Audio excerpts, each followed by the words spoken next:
Hello students, and welcome to one more session of personality development and communication skill classes.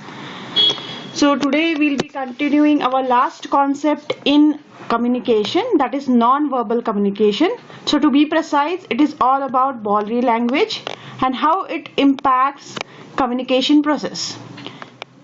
See, you can see these pictures which say that why body language is so very important. So each figure here is having one particular type of a posture. So if a man with a closed hands means he is very aggressive, hostile attitude, sometimes insecure, and is not open to question. Okay, so he is we can say he may be secretive or is not interested in giving answers. Then another person here hiding, putting his hands in the pockets and leaning back. It suggests that the person is hiding something, he is guilty of something. On the other hand, if you have a finger on the nose or your lips, making that irritating behavior, it says that that person is lying. Then a girl with two arms, happy, excited, shows she's curious and interested in something. So research has proved that body language constitute about 65% of our communication. That means non-verbal communication does 65% of the communication job. So without saying something, you can say a lot. That's why many times it is said that silence speaks louder than words, because your gesture, your expression on the face, your eyes contact, the raising of your eyebrow, the movement of your hands, everything involves body language, and it justifies or gives a signal which may be positive or negative based on the situation. So you can judge if you are smart enough, if you know how to read people's gestures and body language, then you can know whether that person is interested, he's lying, excited, or you can say showing attitude or full of confidence. So all that is reflected in the way that person's mind is going on. So body language is important because when you say you don't know any person's language, then the gestures, the expression will tell you many things. Okay, say you have gone to a foreign country for a visit, for a tour, and with that alien culture, alien language, if you're not so conversant, the gestures, the hand movements, the expressions can tell you a lot, and it can be very much useful in communication. Then proper body language, signs and gestures can influence people around you, and it also makes up the deficiencies of verbal communication. So if say with words you can't signify or communicate something, then your gestures, your facial expressions will definitely help you to cover up any flaws in your communication. So we have certain elements of body language which include personal appearance, posture, facial expression, gestures, and eye contact. Eye contact plus space distancing.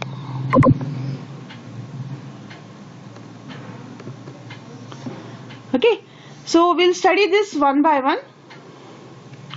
So first one being personal appearance. So this is all about how you look, what you wear, how you carry on yourself, the way you tie your hair or you leave your hair, what you wear, is it professional or casual, is it for an adventure or is for a party. So your personal appearance will signify the basic thing about why you have dressed in a particular way.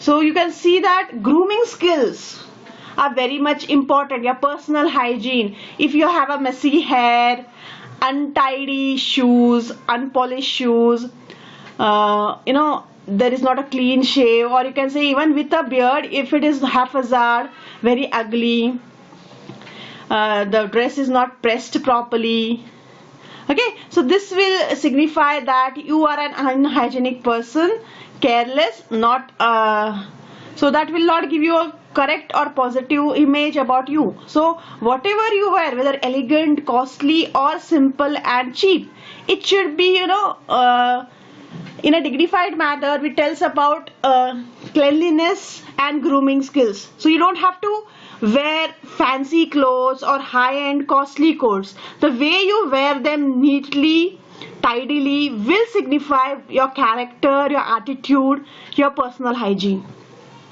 So whether it's a girl or boy, grooming is important. So just leaving untidy hair, so that doesn't signify a good skill. So even when you're talking about professional grooming, so the minimum skin you show, the more professional it looks, and it gives a positive image about your character. So when I'm saying minimum, the minimum skin means, if we can see some boys, they don't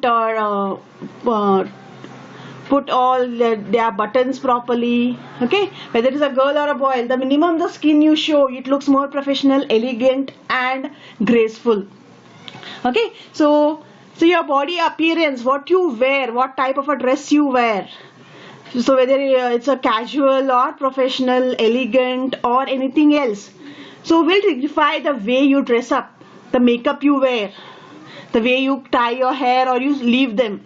So all will signify a message about whether you're coming for a professional gathering, for communication, or for a casual one. So that you have to dress up according to the occasion.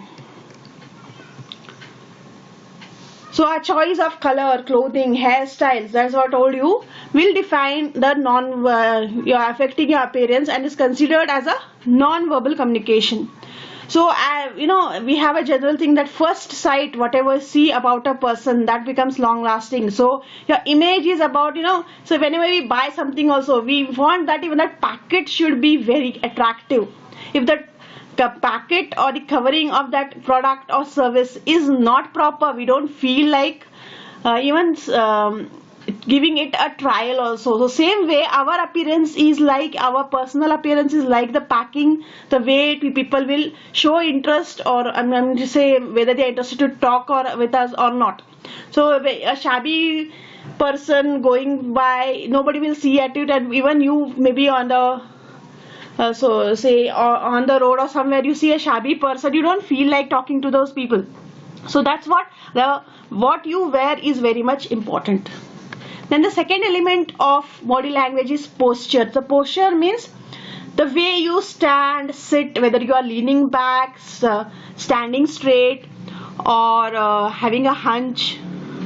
So that will also determine about your confidence, your attitude, overconfidence, whether you are interested, not interested, careless, and so on.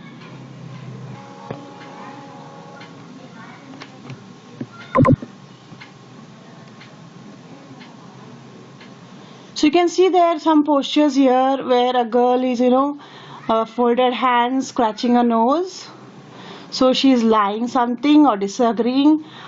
Say a boy there with, casual clothes and trying to, hiding something. Wearing a glasses is considered as, person who is lying. So if a person who is wearing glasses even indoors is considered as someone who is guilty of something. Then closed hands and straight posture tells about attitude. I am not interested, I am not afraid of you, something like that. Then folded hands, it's about insecurity, guilt, not interested, not open to questions. Then crossed legs and such, serious show, it is showing interest, but there is a sense of doubt or reluctancy. So such a the way you stand or lean, or you put your hands or pocket, if say you are slugging back, leaning towards the wall or something, it shows about you are not interested, or you're feeling too confident about yourself and feeling that the other person is stupid or something like that, and it gives a negative message. Then leaning back, slouching on a chair tells that you're having too much of attitude. And turning your back to the audience or the person who I'm singing shows that you're not confident, or you're trying to be, you're nervous about it.